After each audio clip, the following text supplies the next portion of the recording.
এলাকার কিছু ছাপড়ি পোলাপান আছে, এখন দেখবেন কালসা কুলসা একটা ভাঙা, চোখগুলো ভিতরে ঢুকে গেছে মার্বেলের মতো, সারাক্ষণ হিরোন মিরন খায়। এগুলো আবার দেখবেন মেয়ে পটাইতে উস্তাদ।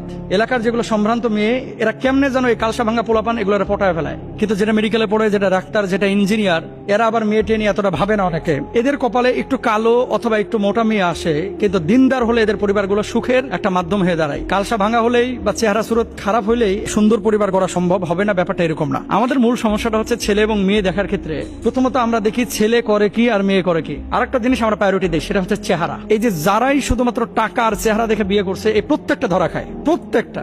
এই জন্য দেখবেন এলাকায় যে মেয়েটার পিছনে 70 জন 80 জন ঘুরছে, এর পারিবারিক জীবনটা ভালো হয় না। ওই মেয়েটা যদি পর্দার সাথে চলতো, তাহলে সেই মেয়েটার পিছনে এত ছেলে ঘুরতো না। নবীজি সাল্লাল্লাহু আলাইহি ওয়াসাল্লাম একটি হাদিস হচ্ছে, যখন তোমাদের কাছে এমন কোন প্রস্তাবনা আসে যার চরিত্র সুন্দর এবং দিনদারিতা ভালো, আল্লাহর হাবিব সাল্লাল্লাহু আলাইহি ওয়াসাল্লাম বলছে তাকে বিয়ে করে দাও এবং তার সাথে সম্বন্ধ করো। কয়টা জিনিস বলেন তো? দুইটা। একটা হচ্ছে চরিত্র ভালো, আর দুই নম্বর হচ্ছে যার দিনদারিতা ভালো। ভালো ছেলে কে? যে নামাজ পড়ে, যে দিনদার, যে মানুষকে ঠকায় না, যে মিথ্যা কথা বলে না, যে প্রতারণা করে না, যে মানুষের সাথে গালমন্দের আচরণ করে না, যে রেসপন্সিবিলিটি, বাপ মার প্রতি দায়িত্বশীল, এরকম ছেলেকে বিয়ে করেন।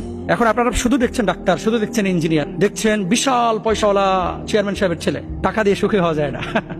টাকা দিয়ে যদি সুখী হওয়া যায় তো পৃথিবীর সমস্ত কোটিপতিরা আজকে দুনিয়াটাকে জান্নাতের মতো বানায় ফেলতেন। তাহলে সুখের জন্য মানদণ্ড হচ্ছে দিনদারিতা আর সুন্দর আচরণ। আপনি মেয়ে যখন দেখতে যাচ্ছেন, তুনকাহুল মারআতু লিআরবাইন লিমালিহা ওয়া লিজামালিহা ওয়া লিহাসাবিহা ওয়া লিদীনিহা ফাজফার বিযাতিদ দ্বীন। নবীজি সাল্লাল্লাহু আলাইহি ওয়াসাল্লাম বলছেন, একটা মেয়ের 4টা জিনিস দেখে বিয়ে করা হয়: তার সম্পদ আছে কিনা, তার সৌন্দর্য আছে কিনা, দিনদারিতা আছে কিনা, বংশমর্যাদা আছে কিনা। দিনদারিতাকে